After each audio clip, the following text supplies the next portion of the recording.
Everyone, welcome back to my channel. आज आप सबके साथ एक न्यू फैन फिक्शन शेयर करना है जिसका नाम है ब्लड लाइन। ये फैन फिक्शन मैंने लिखा है। ये फैन फिक्शन एक ओमेगा वर्स है और मॉडर्न भी। ये फैन फिक्शन मैंने कहीं पर भी नहीं लिखा है, इसलिए आपको पढ़ने को नहीं मिलेगा। ये बस मेरे पास ही है, तो आपको सुनना होगा। फैन फिक्शन शुरू करने से पहले एक इम्पॉर्टेंट बात। बहुत लोग कह रहे हैं कि दीदी आप अपने पुराने फ़ैन फिक्शन को ही सीज़न 2 में लाओ, लेकिन यार मुझे ज़्यादा व्यूज़ नहीं आ रहे हैं, इसलिए मैं उनको रोक नहीं दूंगी, लाऊंगी ज़रूर, लेकिन थोड़ा लेट। इसके बाद शायद मैं एक पुराना फ़ैन फिक्शन लाऊं, फिर शायद एक नया फ़ैन फिक्शन, फिर एक पुराना, ऐसे करूंगी। तो ब्लड लाइन एक वांगशन फ़ैन फिक्शन है। वांगजी टॉप है और विंग बॉटम है। फैन फिक्शन के शुरुआत में हमें हमारा टॉप दिखाया जाता है लान वांगजी, जो लैन कॉरपोरेशन का सीईओ है। लैन कॉरपोरेशन वर्ल्ड का 3rd लार्जेस्ट कॉरपोरेशन है। इसका नेटवर्क पूरे वर्ल्ड में फैला हुआ है। लान वांगजी 32 ईयर ओल्ड है। वो एक डोमिनेंट अल्फा है। लैन कॉरपोरेशन को संभालना कोई बच्चों का खेल नहीं है। लान वांगजी इस लैन कॉरपोरेशन से लगभग 17 सालों से जुड़ा हुआ है। लैन वांगजी ने बहुत ही अप्स एंड डाउन्स देखा है इन 17 सालों में। वो बहुत छोटा था जब उसने बिजनेस वर्ल्ड में कदम रखा था। तब उसका अंकल लान कुरैन लैन कॉरपोरेशन का सीईओ हुआ करता था।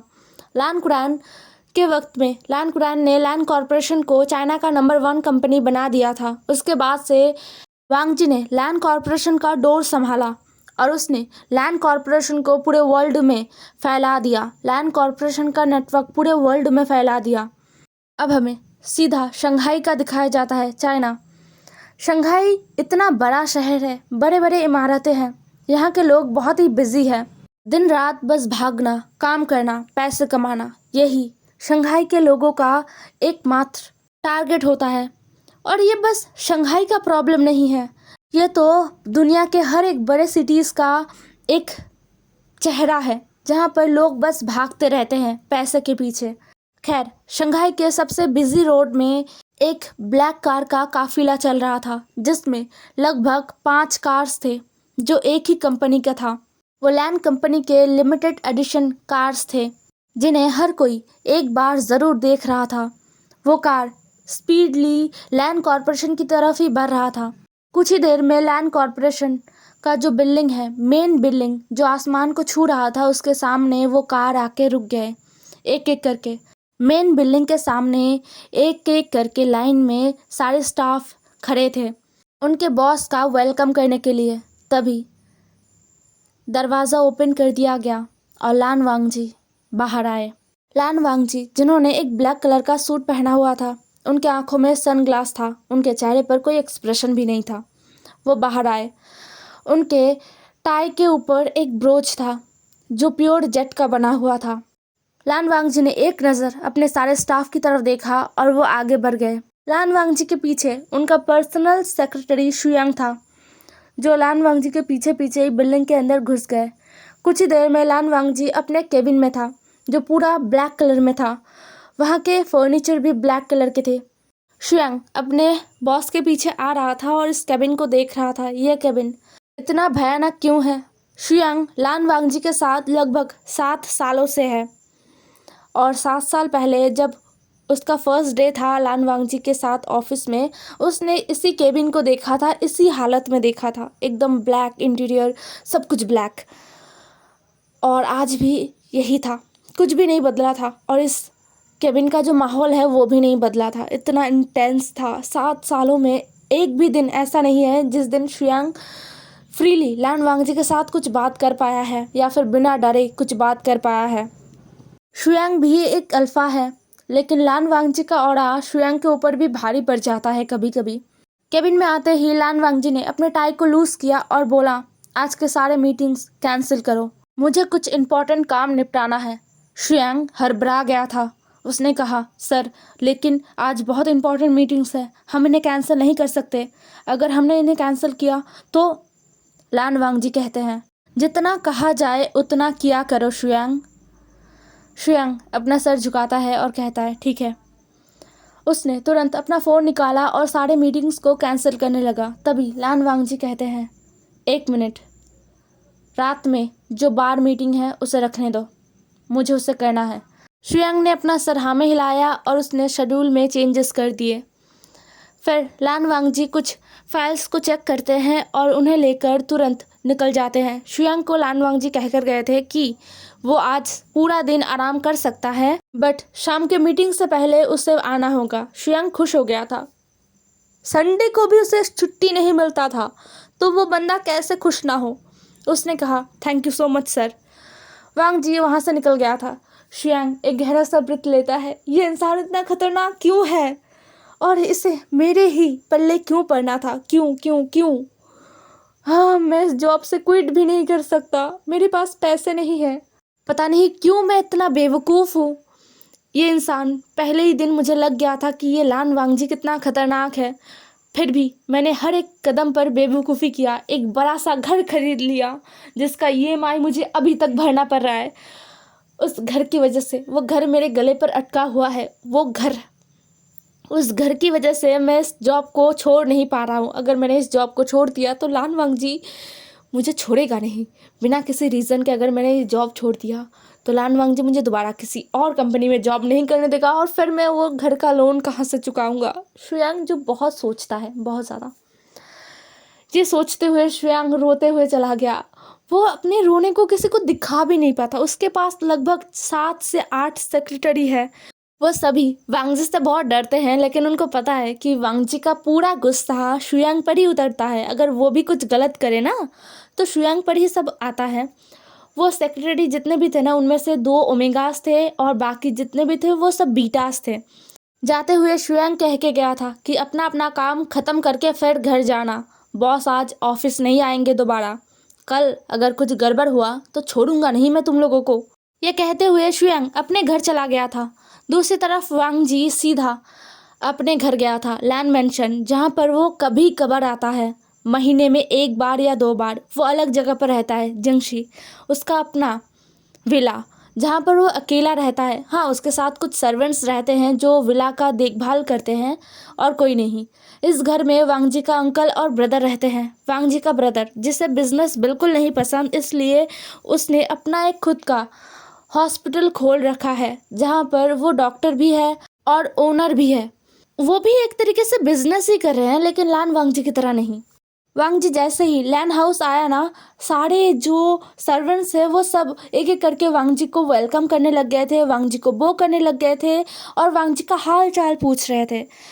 वो सारे सर्वेंट बहुत खुश थे वांगजी को देखकर, लेकिन वांगजी का फेस का एक्सप्रेशन बिल्कुल भी नहीं बदला था। घर में एंटर करते ही वांगजी ने हॉल में अंकल को और ब्रदर को देखा। वांगजी उनके सामने गया और बो किया।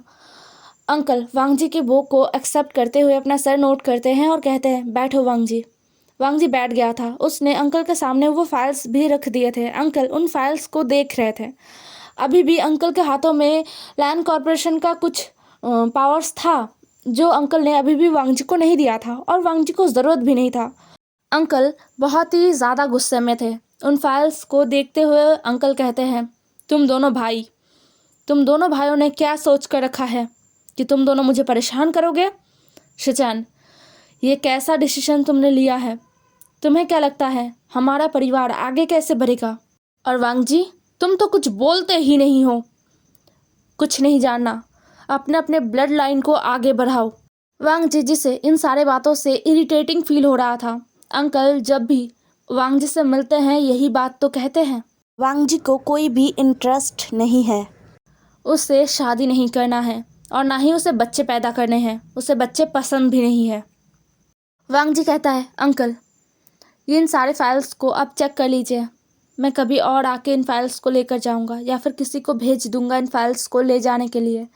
मेरे पास कुछ और काम है तो मैं चलता हूँ। अंकल कहते हैं वांगजी रुको, बैठो, मैंने तुम्हें कहा जाने के लिए, अभी बैठो यहाँ पर। वांगजी बैठ गया था दोबारा। शिचन गा जो चुपचाप बैठे हुए थे, वो कुछ नहीं कह रहे थे, वो शांति से बैठे हुए थे।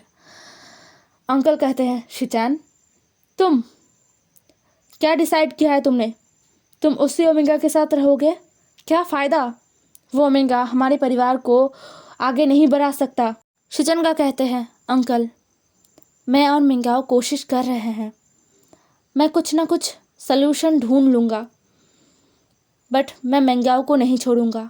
अगर वो मुझे एक बेबी दे पाए तो ये अच्छी बात है, अगर ना दे पाए तो भी मुझे कोई फ़र्क नहीं पड़ेगा।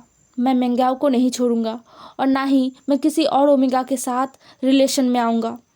अंकल अपने हाथों का जो फाइल है ना उसको पटकते हैं और कहते हैं, तुम दोनों भाइयों को क्या लग रहा है मैं यहाँ पर मजाक कर रहा हूँ? मजाक कर रहा हूँ मैं यहाँ पर? शिचान, 40 साल के हो गए हो, अभी तक तुम बस कोशिश ही किए जा रहे हो। और कितना कितना कोशिश करना चाहते हो तुम? और वांग जी, तुम 32 के हो गए हो। वांग जी फिर से एक बार उठकर खड़ा हो गया था। उसने कहा, मुझे ओमेगास नहीं पसंद है। आप अगर कहे तो मैं एक अल्फा से शादी कर लूँ।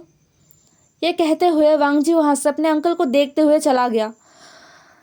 अंकल कहते हैं, तुमने देखा उसने क्या कहा मुझसे अभी? इस लड़के का हिम्मत दिन ब दिन बढ़ रहा है। इसे पता नहीं कि मैं क्या कर सकता हूँ। शिचन गा जो अपने अंकल को शांत करना तो चाहते थे, लेकिन उन्हें समझ नहीं आ रहा था कि वो क्या करें। वो अपने लवर को नहीं छोड़ सकते हैं। मिंग्याओ उनसे 3 साल छोटा है, मतलब वो वांग जी से भी बड़ा है। मिंग्याओ से शिचनगा बहुत प्यार करते हैं, बहुत सालों से। मिंग्याओ बर्थ नहीं दे सकता, उसे कुछ प्रॉब्लम है। वो एक ओमेगा तो है बट वो बर्थ नहीं दे सकता। शिचनगा मिंग्याओ का अलग अलग जगह पर ट्रीटमेंट करा रहे हैं। मिंग्याओ भी बहुत कुछ कर रहा है लेकिन कुछ असर नहीं हो रहा। मिंग्याओ भी जिद पर अड़ा हुआ है कि जब तक वो बर्थ देने के काबिल ना हो जाए तब तक वो शिचनगा को शादी नहीं करेंगे। वो शिचनगा का लाइफ बर्बाद नहीं करना चाहता, यही कहना है मिंग्याओ का। हाँ, और वांग जी जिसे ओमेगास से चिढ़ है, वो ओमेगास को बहुत कमज़ोर समझता है। वांग जी का सोच बहुत ही गलत है, ये शिचनगा को पता है। और शिचनगा को ये भी पता है कि वांग जी को एक दिन अच्छा सबक मिलेगा उसके इस सोच के चलते। पूरा दिन वांग जी कहीं पर गया हुआ था, लेकिन मीटिंग के टाइम पर वांग जी उस बार में चला गया था। ये बार बहुत ही हाई फाई है, चाइना का सबसे लग्जरियस बार है ये। वांग जी बार के अंदर जाता है। बार के सारे जो स्टाफ है ना वो वांग जी को पहचानते थे, तो वो सभी वो कर रहे थे। वांग जी के लिए यहाँ पर एक अलग सा जो कमरा है वो हमेशा बुक रहता है, वो किसी को भी नहीं दिया जाता है, किसी को भी नहीं। वांग जी पहले उस कमरे में जाता है, फ्रेश होता है, रेडी होता है, जहाँ पर शुयांग पहले से था। शुयांग वांग जी के लिए सूट लेकर आया था एक फ्रेश, जिसको वांग जी ने पहन लिया था। फिर शुयांग और वांग जी बार में जहाँ पर मीटिंग होने वाला था वहाँ पर गए। वहाँ पर जाने के बाद वांग जी मीटिंग स्टार्ट कर देता है। जिनके साथ वांग जी का मीटिंग है वो लोग भी आ चुके थे, तो मीटिंग स्टार्ट हो गया था। सभी ड्रिंक कर रहे थे। वांग जी ड्रिंक नहीं करता है, वो बिल्कुल भी अल्कोहल नहीं टच करता है। उसके पोजीशन को देखकर ये हैरान कर देने वाला बात है कि वो ड्रिंक नहीं करता, लेकिन लोग उसके इस पोजीशन के चलते ही उससे डरते हैं और उसे अप्रोच करने में भी डरते हैं। इसलिए कोई भी वांग जी को कुछ भी नहीं कहते, सब अपना अपना ड्रिंक एंजॉय करते हैं। वांग जी कुछ खाता है, पीता है और कुछ नहीं। मीटिंग लगभग 4.5 घंटे तक चला था। फिर सारे लोग एक एक करके जाने लग गए थे। शुयांग खुद उन लोगों को सी ऑफ करने के लिए बाहर तक गया था। वांग जी वहाँ पर नहीं रुका, वो अपने कमरे में वापस आ गया था। वांग जी ने अपना ब्लेजर उतारा, अपना टाई खोला और बेड पर लेट गया। लेटे हुए वो अपने अंकल के बातों को सोच रहा था। उसे कोई इंटरेस्ट नहीं है अपने ब्लड लाइन को आगे बढ़ाने का। वो मतलब किसी भी ओमेगा से कभी भी अट्रैक्ट होता ही नहीं है। उसने कोशिश बहुत किया है लेकिन वो कभी भी किसी ओमेगा की तरफ उस तरीके का अट्रैक्शन फील ही नहीं कर पाता है। उसे इरिटेटिंग फील होता है ओमेगास के पास, तो वो मजबूर है, वो अपने अंकल के बातों को नहीं मान सकता है। यही सब कुछ वांग जी सोच रहा था, तभी उसके डोर पर नॉक हुआ। वांग जी को लगा शुयांग होगा, इसलिए वांग जी डोर को ओपन कर देता है। जैसे ही वांग जी ने डोर को ओपन किया, उसके चेस्ट पर कुछ आके गिरा। वांग जी हैरान हो गया था। वांग जी ने गुस्से से देखा कि ये क्या है। उसके ऊपर किसी ने वॉमिट कर दिया था। वांग जी अपने नज़रों को ऊपर उठाता है और सामने देखता है कि किसने ये किया। वांग जी ने देखा कि एक इंसान जो बहुत ही फ्रेजाइल सा लग रहा था, उसने वेटर का जो ड्रेस है ना वो पहन के रखा था। शायद इस बार में वो काम करता होगा। वो जल्दी से वांग जी को साइड करता है और कमरे के अंदर आता है, वॉशरूम में जाता है और फिर से उल्टियाँ करना शुरू करता है। वांग जी जिसे बहुत गुस्सा आ रहा था, उसने दरवाजे को पटक दिया और वो पीछे पीछे उस इंसान के पीछे पीछे वॉशरूम में आया। आने के बाद अपने शर्ट को खोलने लगा। उसे गुस्सा बहुत आ रहा था, लेकिन इस इंसान को इतना ज़्यादा वॉमिटिंग करते हुए देखकर वांग जी थोड़ा वरिड भी हो गया था। वांग जी ने अपने शर्ट को खोला। खोलने के बाद वो उस इंसान को देखने लगा, जो अब थोड़ा सा अच्छा शायद महसूस कर रहा था क्योंकि वो बैठ गया था। अब वांग जी अपने घुटनों पर बैठता है और कहता है, हे, क्या तुम ठीक हो? कौन हो तुम? जैसे ही वांग जी ने यह कहा ना, वो इंसान अपने फेस को ऊपर उठाता है। अब वांग जी अच्छे से उस इंसान के फेस को देख पा रहा था। ये उसके फेस पर क्या लगा है? ये ऑब्वियसली वो उल्टियाँ कर रहा था, उसका फेस डर्टी था। वह इंसान अपने फेस को अपने हाथों से रब करते हुए कहता है, मुझे पता नहीं क्या हो रहा है, मेरा शरीर। ये कहते हुए वह इंसान अपने शर्ट को खोलने लग गया था। वांग जी को एक पल के लिए समझ नहीं आया, लेकिन उसे तुरंत एक तेज सेंट महसूस हुआ जो हनी और रोज का था। वांग जी कहता है, क्या क्या तुम ओमेगा हो? तुम यहाँ पर अपने कपड़े नहीं उतार सकते, जाओ यहाँ से बाहर निकलो। मैं अभी रूम सर्विस को कॉल करता हूँ, वो आके तुम्हें ले जाएंगे। यह कहते हुए वांग जी बाहर जाने ही वाला था, तभी उस इंसान ने वांग जी का जो लेग है ना वो पकड़ लिया था और वांग जी को खींच लिया था। वॉशरूम में था तो वॉशरूम थोड़ा स्लिपरी था। वांग जी आके अपने हाथ पैरों को धोया था, अपने मुंह को वॉश किया था, तो वॉशरूम में पानी था, इसलिए वांग जी स्लिप होके गिर गया और वो ओमेगा वांग जी को ऊपर चढ़ गया। वो ओमेगा वांग जी को कॉलर से पकड़ता है और कहता है, तुम बहुत बुरे हो, तुमने मुझे ड्रिंक कैसे करवाया? तुम्हारा इतना हिम्मत कैसे हुआ? तुम्हें क्या लगता है हम यहाँ पर क्या कर रहे हैं? हम मजबूर हैं, इसलिए यहाँ पर काम कर रहे हैं, और तुम लोग अमीर हो तो कुछ भी कर सकते हो। ये कहते हुए वो ओमेगा वांग जी की तरफ देख रहा था। वांग जी भी देख पा रहा था, ये ब्यूटीफुल तो है। वांग जी के दिमाग में ये ख्याल आया, लेकिन तुरंत वांग जी ने अपने दिमाग से ये ख्याल निकाला और बोला, तुम। लेकिन वांग जी कुछ कह पाता आगे, उससे पहले ही उस ओमेगा ने अपने सर को पीछे झुकाया और जोर से अपना सर वांग जी के सर पे दे मारा। वांग जी को सच्ची में इतना दर्द हुआ ना, वांग जी के मुंह से आउच निकल गया। पहली बार लाइफ में उसके साथ किसी ने ऐसा किया। वांग जी हैरान भी था। वांग जी का फोरहेड एकदम रेड हो गया था और उस ओमेगा का फोरहेड भी रेड हो गया था और फूल गया था। वो ओमेगा भी अपने फोरहेड को सहला रहा था और कह रहा था, उच, लग गया, मुझे लग गया। क्या मेरा सर फट गया? अरे नहीं, मैं क्या करूँ? मुझे अब क्या करना चाहिए? अरे नहीं, मेरे सर से ब्लड निकल रहा है, मैं क्या करूँ? ये कहते हुए वो ओमेगा रो रहा था। वांग जी जो हैरान हो गया था, ये ओमेगा कर क्या रहा है, इसने खुद हिट किया। वांग जी अब उस ओमेगा को अपने ऊपर से हटाने की कोशिश करता है, लेकिन वो ओमेगा वांग जी के नेक को फिर से पकड़ता है और कहता है, तुम बुरे अल्फा, तुमने मुझे मारा, तुमने मुझे हिट किया। ये कहते हुए वो ओमेगा वांग जी की तरफ आता है। वांग जी को लगा कि फिर से वो अपने सर से हिट करेगा, लेकिन ऐसा कुछ नहीं था। इस बार उस ओमेगा ने वांग जी के लिप्स पर किस किया। वो वांग जी के लिप्स पर बाइट कर रहा था, किस कर रहा था। वांग जी इतना शॉकिंग स्टेज पे चला गया था ना कि वो अपने आप को मूव करना भूल गया था। वो ओमेगा अपने फेरोमोन को रिलीज़ कर रहा है, ये वांग जी को महसूस हो रहा था। वांग जी उस ओमेगा का जो कमर है उसको पकड़ता है और अपने आप से दूर करता है। वांग जी अपने माउथ के अंदर कुछ फील कर पा रहा था, कुछ चावल टाइप का।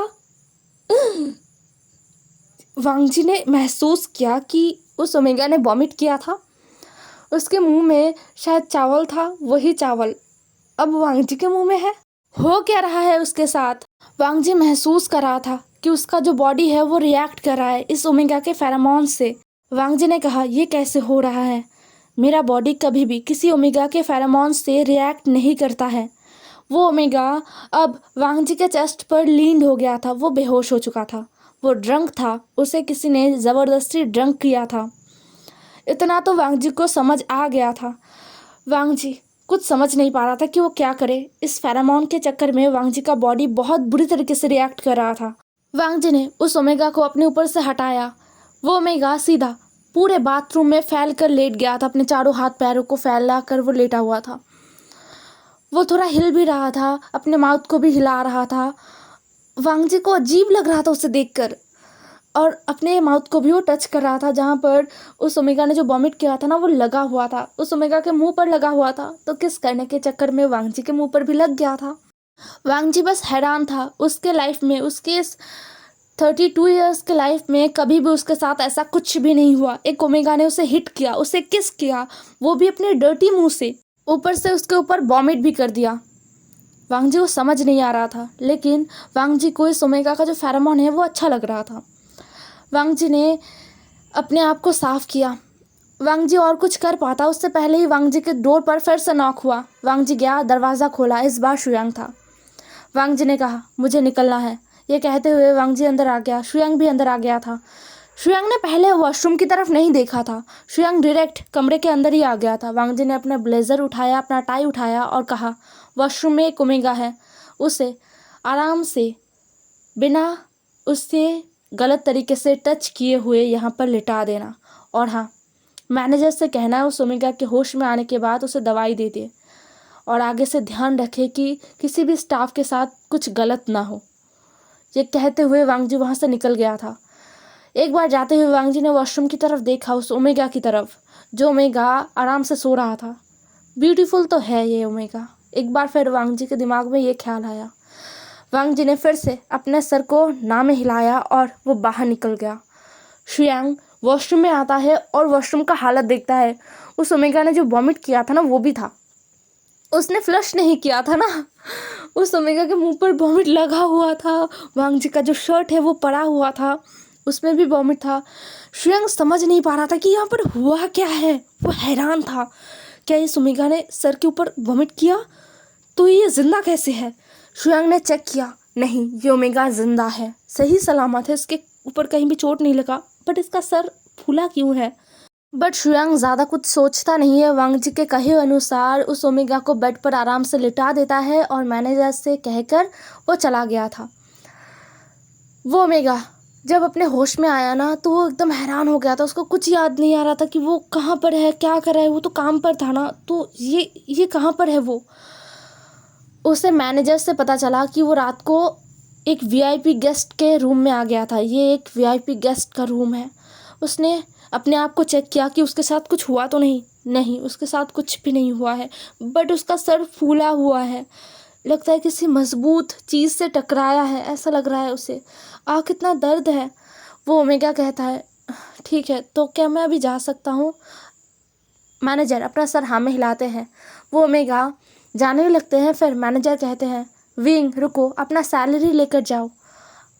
विंग ने कहा, हाँ मैं तो भूल गया, ये विंग है, वी वुशान। इसका बैकग्राउंड अच्छा है, फैमिली बैकग्राउंड, लेकिन ये अपने फैमिली के साथ नहीं रहता है, अलग रहता है। क्यों रहता है ये हमें आगे पता चलेगा। हे एवरीवन, अब हमारा फर्स्ट मेन लीड और सेकंड मेन लीड, मतलब टॉप और बॉटम, एक दूसरे से मिल तो चुके हैं। देखते हैं कि आगे क्या होता है। ज़रूर बताना आज का एपिसोड कैसा लगा। बाय बाय, कल मिलेंगे एक नए एपिसोड के साथ।